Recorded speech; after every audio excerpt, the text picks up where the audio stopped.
Hey, good morning guys. Joe Deary, Powerful Improvements. It is Monday and it just finished raining out here. And I went and took care of a couple little gutter projects and just wound up frustrated because I'm getting wet and making a mess and there's just no need for it. So I'm putting off the rest of my gutter projects for the day and I'm gonna begin disassembling my rig. So this video is meant as a little documentation for myself to show what we had going on this season. I'm gonna take a couple still pictures and take a good honest look at the disaster I've made and the positioning of everything. And I'm gonna start cutting hoses and taking things off. And it's gonna be a pretty quick process. None of this plumbing matters to me. It's all gonna be rerouted for next year. So I'm gonna be simply taking my cutters and cutting these things because I don't have a lot of time and I don't wanna waste a lot of time. I'm getting ready to transfer that chemical out of the truck into this barrel. We're gonna use our 12 volt.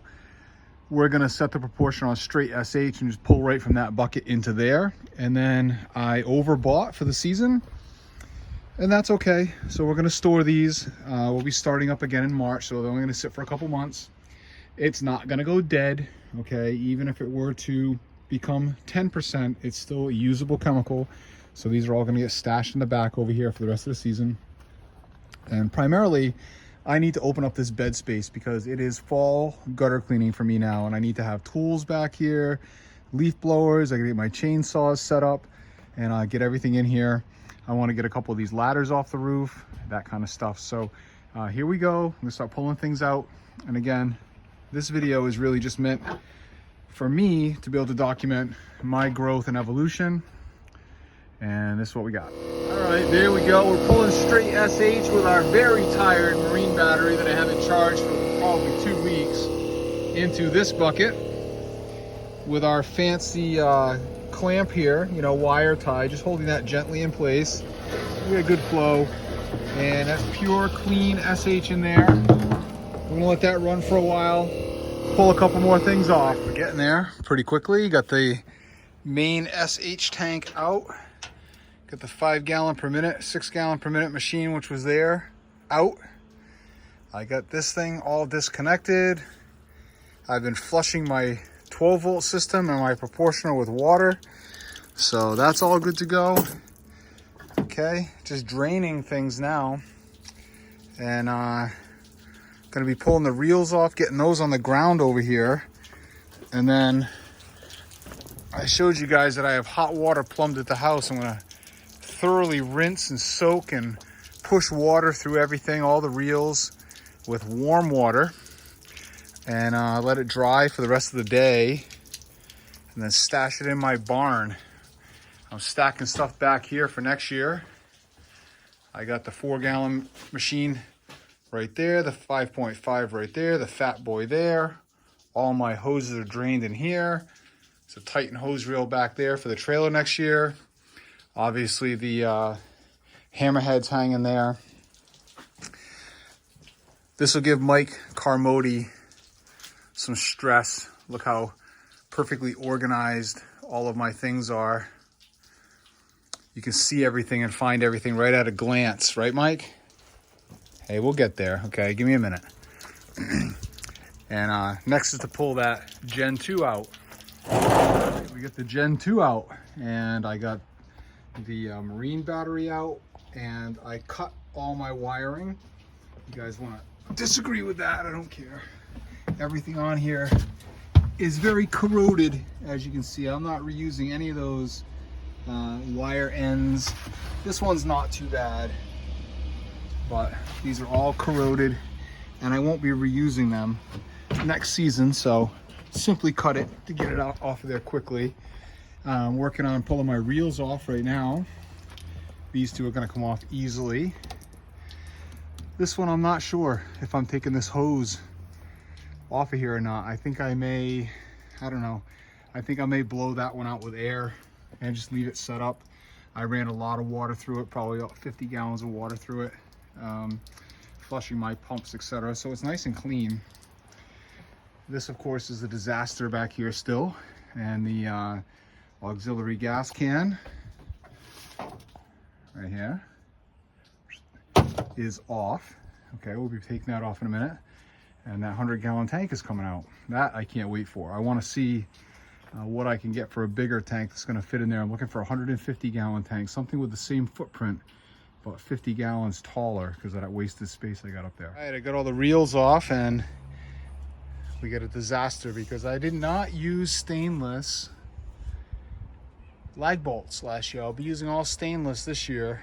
Okay, this all looks like crap, but my reels look beautiful.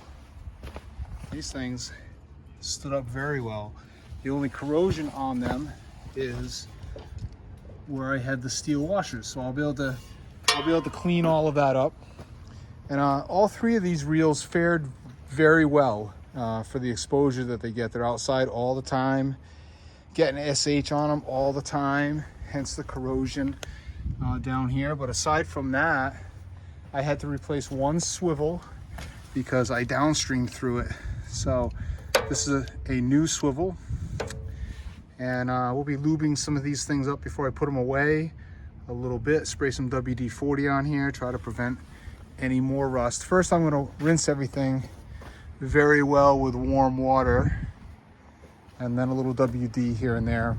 And then this stuff is getting put away, and we'll polish it up nice for next year.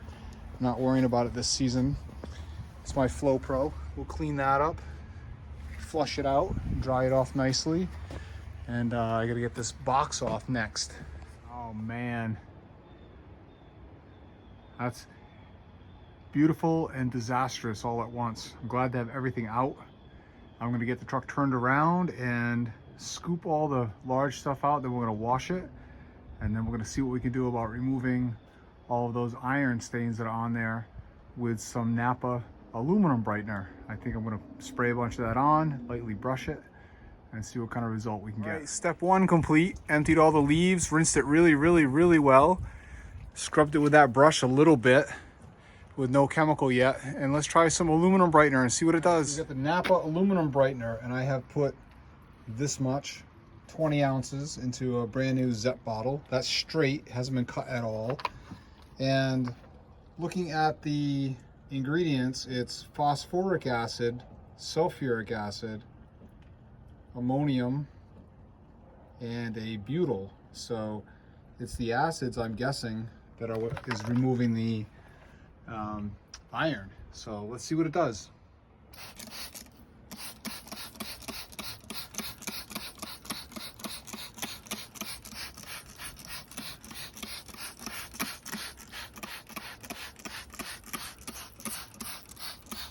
That's what we got so far with nearly the whole 20 ounces of fluid. Came out really good. I'm gonna try brushing a little bit. Oh yeah.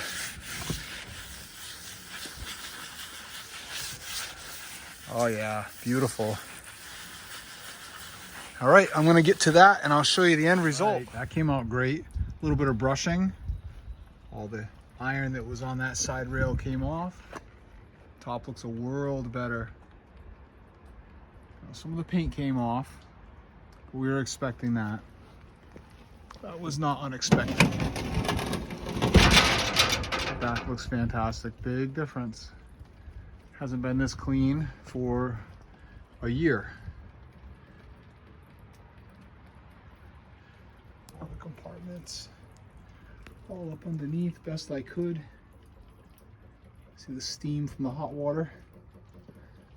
It's nice having this bed liner. I think this makes a big difference as far as rinsing this thing down. You know, this caught a lot, or 90% at least of whatever, you know, SH and chemical leak I had. And I flushed it and flushed it and flushed it through here. So all of these ribs ran down towards the tailgate. I probably put 30 gallons of water through there. I rinsed in there. You can see it's nice and clean. See in there? That's nice. I don't have any problem with that. Yeah, a little rusty. Definitely a little hole right there, but that's been there. This thing is a 2007. Please try to remember that, okay? I'm not overly concerned. It's not gonna last forever. You use it up, okay? And then the inside of this tailgate right here is disintegrating, okay? This is where a lot of the runoff comes, and this was deteriorated when I bought it. Any of you guys that see these things on the road always see the bottom of this tailgate is rotted right out.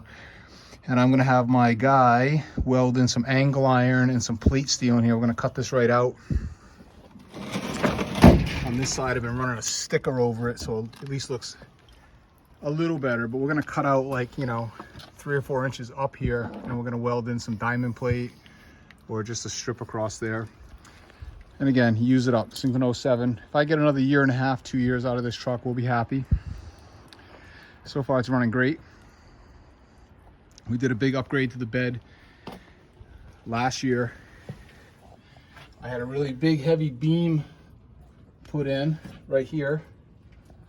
You can see this thing. Actually, you really can't see it. I had this piece of angle iron right here put in all the way across because the mounts on these beds go. That's why you always see these things going down the road, and the gap on top, there's none, and it's got a big wide gap. It goes like this. The bed mounts rot, and then it just falls down and sits on the frame. So we cut those out and put in this 2x3 or 2x4 angle iron steel all the way across and welded it in, and that made a huge difference in the stability here. And then of course we put in the F550 springs, and that made a huge difference. This thing didn't squat at all, fully loaded. There she is. Let's try to clean this up a little bit. Just rinsed it all off. It's actually bare aluminum, porous aluminum, I think you want to call it, right? It's not polished. And I'm gonna hit that with a bunch of this. Put a little more in the bottle. And I'll let it hang out for a few minutes. And then we'll give it just a scrub with a brush. Not going crazy. Got things to do that don't involve making this pretty right now. We'll give it a once over though. All right, I got a piece of steel wool, see?